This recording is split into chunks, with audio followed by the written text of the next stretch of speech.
23년 9월 서울에 위치한 말레이시아 마약 조직의 은신처. 트럭에서 상자를 내리고 집 안으로 옮깁니다. 잠시 뒤 경찰이 현장을 덮치고 마약을 밀반입한 말레이시아 조직을 검거했습니다. 현장에는 영등포 경찰서 수사팀과 김찬수 서장까지 있었습니다.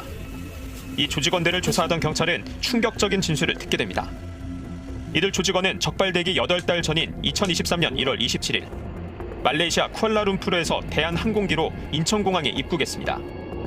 저마다 몸과 옷 속에 4kg씩의 필로폰을 숨긴 상태였지만 이들은 신체 검사, 휴대폰 엑스레이 검사 등을 받지 않고 입국장으로 빠져나왔습니다.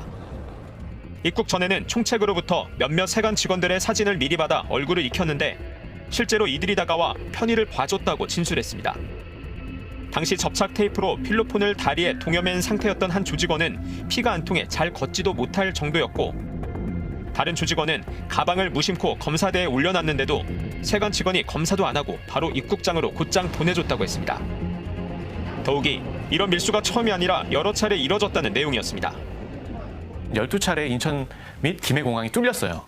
몸에 마약을 부착한 마약 운반책들, 마약 조직원들에게 사건을 담당했던 백혜룡 당시 영등포서 형사 이과장은 언론에 브리핑할 자료에 세관 연루 의혹도 수사한다는 내용을 포함시켰습니다. 그런데 언론 브리핑 이틀 전 상관인 당시 김찬수 영등포 경찰서장이 전화해 용산이 불편해한다며 브리핑을 미룰 것을 지시했다고 했습니다. 경찰서장께서 밤 9시에 그 전화를 주시고 심각한 어투로 이렇게 말씀을 하셨는데요. 이 사건 용산에서 알고 있다. 심각하게 보고 있다. 브리핑 연기하십시오. 그래서 서장의 요구에 따라 언론 브리핑은 2주 뒤로 연기됐고 백경정은 이후 서울청으로부터 보도자료 검토 회의에 오라는 통보를 받고 참석합니다. 그리고 그날 오후 일면식도 없고 지휘 계통에 있지도 않은 서울청 조병로 경무관이 전화를 걸어왔습니다. 보도자료에서 관세청 연루 의혹은 빼달라는 취지였다고 백경정은 기억했습니다. 전화를 해서 세관 얘기 안 나오게 해달라. 경찰도 국가기관이고 관세청도 국가기관인데 경찰이 관세청을 수사하면 국가기관끼리 싸우는 것을 비춰줄 수 있다. 국정 운영에 부담된다. 누가 좋아하겠냐. 야당 도와줄 일 있느냐. 그리고 이 사건을 백경정이 지휘하는 영등포서 수사팀에서 서울청으로 이첩하려는 시도까지 있었던 걸로 확인됐습니다. 외압성 전화를 한 걸로 지목된 김찬수 당시 서장은 이런 의혹을 강하게 부인하고 있습니다. 자신은 용산이란 말을 일절 꺼내지 않았다는 겁니다. 당시 통화에서 용산이 사건 내용을 알고 있다, 그리고 심각하게 보고 있다라고 말하거나 이런 유사한 내용을 말씀하신 적이 있습니까? 전혀 사실 무근입니다. 지금도 같은 입장인지 묻기 위해 연락했지만 답을 들을 수 없었습니다. 지금 경찰청 찾아뵈러 왔는데 혹시 사무실에 계시나요? 아닙니다. 지금 초과 중입니다.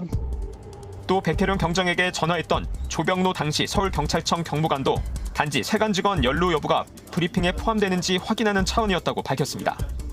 인천공항 세관장이 국정감사 대비를 위해서 업무 협조 요청이 왔고 언론 브리핑 내용 중에 세관 직원 언급 여부를 확인해달라는 부탁이 와서 조 경무관은 또 오히려 백혜룡 경정이 먼저 전화해 두 번째 통화를 하게 됐고 백경정이 통화 내용을 의도적으로 녹취했다고 스트레이트에 알려왔습니다.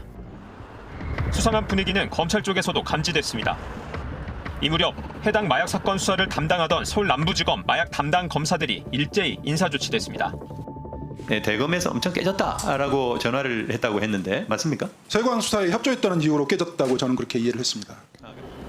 영등포서 수사팀은 이후 세관 직원 연루 의혹을 수사하기 위해 피의자로 지목된 세관 직원들의 계좌와 휴대전화, 공항 CCTV들을 확보하려고 압수수색 영장을 신청했습니다. 하지만 서울 남부지검에서 반려됐습니다. 세관 피의자들은 그 사이에 수차례 휴대폰을 초기화해서 관세청장은 휴대폰을 3차례나 바꿨어요.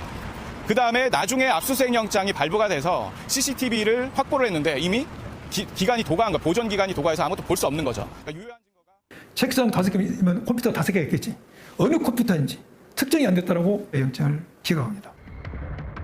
영장을 다시 신청해 집행했을 때 마약 조직원을 도왔다고 지목한 한 세관 직원은 휴대전화 유심칩을 3개나 쓰고 있었습니다. 저는 공무원이 유심칩을 3개 쓰는 사람은 처음 봤어요. 전화를 3개 쓰고 있다는 얘기인데 유심칩 2개는 통화용으로 쓰는 게 아니고 데이터용으로 쓴단 말이에요. 얼마나 이상해요. 백혜룡 경정은 지난해 7월 좌천성 발령을 받으면서 수사 지휘선상에서 배제됐습니다. 용산이 불편해한다며 압력을 넣었다고 지목된 경찰서장은 서장 부임 6개월 만에 용산 대통령실로 옮겼고 지난 2월엔 경무관으로 승진했습니다.